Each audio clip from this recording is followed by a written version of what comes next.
हाँ दोस्तों, जैसा कि आपने कल देखा था यहाँ क्या किया, अमेरिकी क्रांति एवं फ्रांस की क्रांति किस प्रकार विश्व की आधारशिला रखी, साधारण उत्तर दीजिए। इसका आपने आंसर लिखा होगा। ये मैंने सारे पॉइंट आपको लिखवाए थे। राजनीति में भागीदारी लिखी, संविधान, गणतंत्र, धर्मनिरपेक्ष, मानव एवं व्यक्ति के अधिकारों की बात किया गया था। इस प्रकार से अपने पॉइंट वाइज पॉइंट वर्क के सारे पॉइंट को लिख लिए होंगे। इसका आंसर ये देखिए, आपका भी यही हो जाता है कि फ्रांस की क्रांति के पश्चात यूरोप 1815 तथा उसके बाद की राजनीति। ये फ्रांस लिखा हुआ है, देखिए थोड़ी सी मोबाइल में धुंधलापन आता होगा तो इसके लिए क्षमा करेंगे, लेकिन आप नोट तैयार कर। ये हो गया आपका माइंड मैप है। ये आप जो देख रहे हो ये पूरा ये माइंड मैप है, ठीक है ना। इसे आप अगर अच्छे तरीके से नोट कर लोगे तो सबसे अच्छा रहेगा।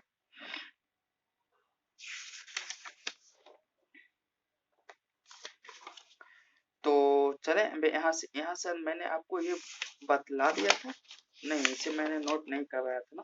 चलिए ये हो गया। अब इसे आप नोट करते गए होंगे। वियना कांग्रेस, वियना फ्रांस एक बार पढ़ देता हूँ, सब मैं पढ़ते हुए जा रहा हूँ, उसके बाद आप नोट करते जाना। फ्रांस की क्रांति के पश्चात का यूरोप एवं 1815 तथा उसके बाद की राजनीति। वियना कांग्रेस, वियना कांग्रेस ये मानचित्र है। वियना कांग्रेस इसे चतुर्गुर्त में बटा, एक अनुदारवादी शक्ति, एक अन्य शक्ति। अन्य शक्ति में ब्रिटेन पर्सा था। आप देख रहे हैं यूरोप का मानचित्र निकाल के, या ऑस्ट्रेलिया या रूस था अनुदारवादी शक्ति में। यह वियना कांग्रेस का लक्ष्य उद्देश्य देख लेते हैं। वियना कांग्रेस का लक्ष्य उद्देश्य क्या था? वेस्टफेलिया पद्धति को पुनः स्थापित करना। फिर से वेस्टफेलिया की संधि को बनाना चाह रहा था। आपने पढ़ा वेस्टफेलिया की संधि।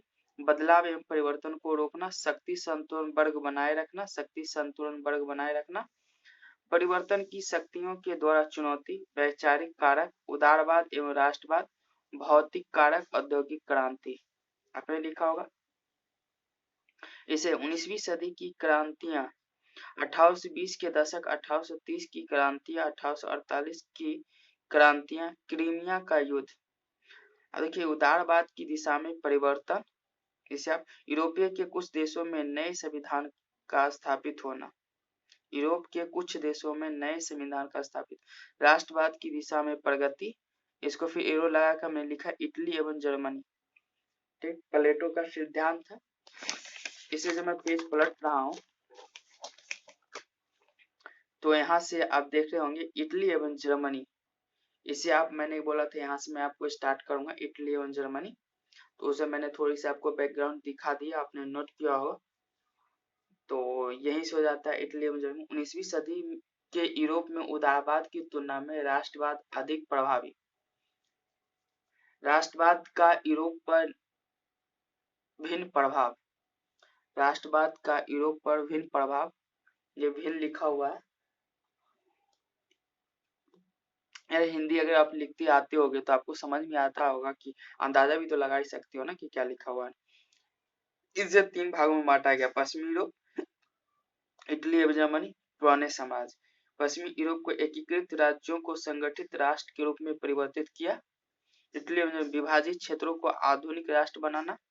पुराने समाज, विघटनकारी भूमिका, बाल्कन की समस्या। इसे नोट किया। अब देखिए फिर यहाँ से वियना कांग्रेस।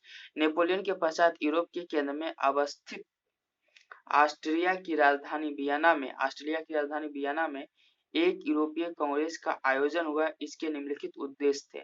ऑस्ट्रेलिया में एक वियना जगह था, उसी पर आयोजन किया, इसलिए इसे वियना कांग्रेस के नाम से जाना जाता। नंबर 1, यूरोप के मानचित्र का पूर्ण निर्धारण करके वेस्टफेलिया पद्धति को पुनः बहाल करना। ठीक है, यूरोप करके वेस्टफेलिया, यहाँ पे देखिए वेस्टफेलिया पद्धति को पुनः बहाल करना, बदलाव एवं परिवर्तन को रोकना, एरो लगाएं। इसके लिए राष्ट्रवाद की शक्ति को कुचलना आवश्यक था, और चूंकि नेपोलियन बोनापार्ट ने अनजाने ही इटली एवं जर्मनी के राज्यों को पुनः संगठित कर दिया था, इसलिए इटालियन क्षेत्रों को 7 राज्यों में विभाजित कर दिया था। इटालियन क्षेत्रों को 7 राज्यों में विभाजित कर दिया था। वहां सबसे शक्तिशाली राज्य था पिडमॉन्ट, सार्डिनिया। दूसरी तरफ जर्मनी को 39 राज्यों में, जैसे लिखा हो वैसे ही लिखना, विभाजित कर दिया। इनमें सबसे शक्तिशाली राज था पर्सा, जो उस समय यूरोपीय शक्ति भी था। पर्सा उस समय सबसे शक्तिशाली राज था। इतना ही नहीं, ऑस्ट्रेलिया को इटालियन एवं जर्मन क्षेत्र का संरक्षक बनाया गया ताकि भविष्य में इन क्षेत्रों में कोई बदलाव न आए। ऐसे नोट किया यहाँ से। फिर शक्ति संतुलन को बनाए रखना, भविष्य में फ्रांस का पुनरुत्थान भविष्य में फ्रांस का पुनरुत्थान नहीं हो सके, यहाँ पर हो सके, तथा यूरोप में शक्ति संतुलन का कोई खतरा ना हो, इसके लिए फ्रांस के पड़ोसी राष्ट्रों की शक्तिशाली बनने का प्रयत्न किया गया। उदाहरण के लिए देखिए मैं पढ़ रहा हूँ, उदाहरण के लिए फ्रांस की सीमा पर बेल्जियम को हॉलैंड के अधीन कर लिया गया तथा उत्तर में नॉर्वे तथा स्वीडन को जोड़ दिया गया। यहाँ तक आपने नोट किया। यहाँ पे चित्रण करना, फ्रांस, हॉलैंड, बेल्जियम, नॉर्वे और स्वीडन। तो आपको याद रहेगा कि कहाँ पे फ्रांस, कहाँ पे हॉलैंड है, कहाँ पे बेल्जियम है। ये सारे माइंड मैप आपको यहाँ पे बनाना पड़ेगा चित्र में। और यहाँ से फिर नोट करना है इस पे पैराग्राफ चेंज करके। इतना ही नहीं बल्कि वियना कांग्रेस के द्वारा स्थापित व्यवस्था के संरक्षक के रूप में पहले चतुर्थ गुट ऑस्ट्रेलिया, रूस, ब्रिटेन और पर्सा, समझ गए चतुर्थ गुट किसे कहा गया, ऑस्ट्रेलिया, रूस, ब्रिटेन एवं पर्सा था, का निर्माण किया गया तथा वे पांचवें सदस्य के रूप में फ्रांस को शामिल कर लिया गया। पांचवा सदस्य कौन था, फ्रांस। इनमें दो अनुदारवादी सदस्य ऑस्ट्रेलिया एवं रूस थे। ऑस्ट्रेलिया का चांसलर प्रिंस, पेज पढ़ रहा हूं, आप नोट करते जाएंगे। ऑस्ट्रेलिया का चांसलर प्रिंस मेटरनिक प्रतिक्रियावादी परिवर्तन विरोधी था, ब्रैकेट में परिवर्तन विरोधी था। रूस के शासक जार अलेक्जेंडर प्रथम अपने को मेटरनिक से नजदीक महसूस करता, जबकि ब्रिटेन और फ्रांस एक दूसरे के अधिक निकट थे एवं इनका दृष्टिकोण उदारवादी था। वहीं पर्सा की स्थिति दोनों के बीच की थी। आगे चलकर कंसल्ट ऑफ यूरोप के अंदर मतभेद उभरने लगा और यह आंतरिक रूप में विभाजित हो गया। यहाँ तक आपने नोट किया। परिवर्तन के शक्तियों द्वारा दी गई चुनौती। पहला मुद्दा वैचारिक कारण का बनता। फ्रांस की क्रांति से उत्पन्न उदारवाद एवं राष्ट्रवाद के द्वारा परिवर्तन की मांग की जा रही थी। उदारवाद इस विचारधारा का बल सीमित अथवा असंवैधानिक, मतलब संवैधानिक राजतंत्र, मुक्त अर्थव्यवस्था एवं व्यक्ति की स्वतंत्रता था। इसके द्वारा मताधिकार के विस्तार की मांग की जा रही थी। राष्ट्रवाद 16वीं सदी तथा उसके पश्चात जिस राष्ट्रवाद का उद्भव हुआ वह राजा का राष्ट्रवाद था, जनता का राष्ट्रवाद नहीं। यद्यपि ऊपरी स्तर पर राजा अपने को राष्ट्र का प्रतीक मानता था, परंतु वह राष्ट्र आंतरिक रूप में विभाजित था। किंतु फ्रांस की क्रांति के पश्चात आधुनिक राष्ट्रवाद का विकास हुआ।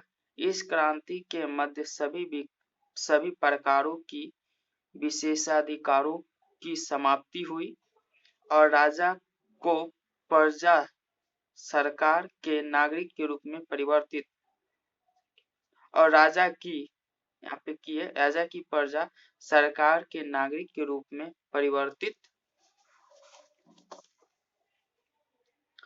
हो गई और वह वही समय है जो रूसो के द्वारा प्रतिपादित सामान्य इच्छा की अवधारणा ने जन संप्रभुता के सिद्धांत को जन्म दिया। इस प्रकार फ्रांस में आधुनिक राष्ट्रवाद का उद्भव हुआ। आगे नेपोलियन के युद्धों ने अनजाने ही है यहाँ पे, अनजाने ही राष्ट्रवाद को यूरोप में फैला दिया। नेपोलियन के द्वारा अनजाने ही राष्ट्रवाद को यूरोप में फैला दिया। नोट कर लिए। अब देख लेते हैं 19वीं सदी पूर्वार्ध में उदारवाद और राष्ट्रवाद दोनों विचारधारा एक दूसरे के निकट थी। दोनों का आधार मध्य वर्ग ने तैयार किया था और दोनों के शत्रु निरंकुश राजतंत्र था। आरंभ में राष्ट्रवाद उदारवाद की तरह संवैधानिक राजनीति के माध्यम से परिवर्तन लाने का प्रयत्न करता रहता। भौतिक कारक में देखें 19वीं सदी में औद्योगिक क्रांति का प्रभाव यूरोप पर पड़ने लगा तथा आर्थिक ढांचे में परिवर्तन के साथ राजनीतिक परिवर्तन अवश्यभावी हो गया था। 19वीं सदी की यूरोपीय क्रांति, जैसा कि हमने देखा कि परिवर्तन की शक्तियां ने वियना व्यवस्था को चुनौती दी, अतः 19वीं सदी के पूर्वार्ध में यूरोप में विद्रोह एवं क्रांतियां होती रही। इस कारण बदलाव भी होता रहा। एक दिलचस्प पहलू यह है कि प्रत्येक बार फ्रांस से क्रांति शुरू होती और देखते देखते यूरोपीय क्रांति का रूप ले लेती। उदाहरण के लिए 1820 ईस्वी के दशक का विरोध, 1830 की क्रांति और 1848 का क्रांति। यहाँ तक आपने नोट किया। अब आ जाते ये है क्रीमिया का युद्ध। देख लें क्रीमिया का युद्ध 1854 से 56। इस युद्ध में ब्रिटेन, फ्रांस, ऑटोमन साम्राज्य के हाथों रूस की हार हो गई। क्रीमिया के युद्ध में इतना ही नहीं, इस युद्ध के मध्य दो अणु-उदारवादी शक्तियां रूस और ऑस्ट्रेलिया के बीच मतभेद भी हो गया। अतः रूस यूरोपीय सक्रिय राजनीति से कुछ काल के लिए अलग हट गया। रूस यूरोपीय सक्रिय राजनीति से कुछ काल के लिए अलग हट गया तथा यूरोप में पुरानी व्यवस्था को बनाए रखने का पूरा दायित्व अकेला ऑस्ट्रेलिया के सिर पर आ गया। अकेले दम पर ऑस्ट्रेलिया इस परिवर्तन को नहीं रोक पाया। इसलिए ऐसा माना जाता है कि क्रीमिया का युद्ध यूरोपीय राजनीति में परिवर्तन का प्रमुख कारण बन गया।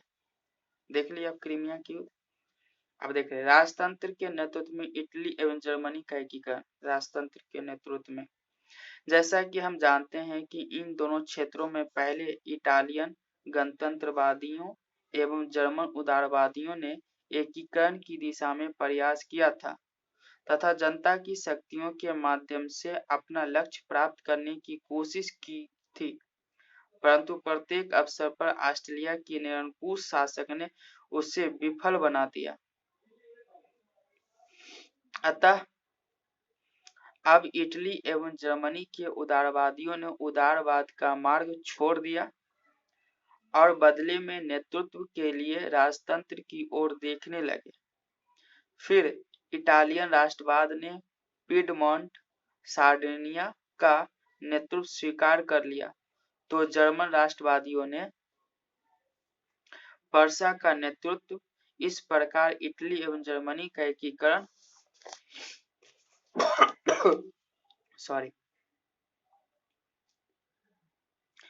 इटली एवं जर्मनी का क्रमशः काबुर एवं बिस्मार्क के नेतृत्व में पूरा हुआ। काबुर एवं बिस्मार्क के नेतृत्व में पूरा हुआ। उन्होंने सेना एवं कूटनीति के माध्यम से अपना लक्ष्य प्राप्त किया। सेना और कूटनीति चालाकी से इटली और जर्मनी का एकीकरण पूरा किया। थोड़ी सी धुंधलापन आती होगी, लेकिन मैं तो पढ़ दिया हूँ तो शायद आपको दिक्कत नहीं होनी चाहिए। ये लिखा हुआ यूरोप पर राष्ट्रवाद का भिन्न प्रभाव। जैसा कि हमें ज्ञात है कि 19वीं सदी के यूरोप में उदारवाद की तुलना में राष्ट्रवाद का अधिक गहरा प्रभाव रहा था, परंतु यूरोप के अलग अलग क्षेत्र में इसका भिन्न प्रभाव रहा। इसमें से एक ही साथ एकीकरण एवं विभाजन के आंदोलन को प्रोत्साहन दिया तथा संयोजक शक्ति एवं विघटनकारी शक्ति की भूमिका निभाई। यहाँ तक हमने नोट किया। संयोजक शक्ति। पश्चिमी यूरोप पहले से ही एकीकृत राज्य थे, यथा Britain, France, Spain, Belgium, Holland आदि राष्ट्रवाद के प्रभाव में आधुनिक राष्ट्र में परिवर्तित हो गए। इटली एवं जर्मनी। राष्ट्रवाद के प्रभाव में इटली एवं जर्मनी आधुनिक राष्ट्र के रूप में परिवर्तित हो गई, जबकि पहले यह कई भागों में विभाजित थी। विघटनकारी शक्तियां। ओटोमन हैंसबर्ग तथा रूसी साम्राज्य बहुभाषा भावी एवं बहुनस्लीय थे, अतः इन साम्राज्य में विभाजन के लिए दबाव बढ़ने लगा, क्योंकि पृथक नस्लीय एवं भाषा भाषी समूह के लोगों अपने को पृथक राष्ट्र घोषित कर दिया तथा अलगाव की मांग करने लगे। यद्यपि 19वीं सदी में हैंसनबर्ग तथा रूसी साम्राज्य बचे रहे, बल्कि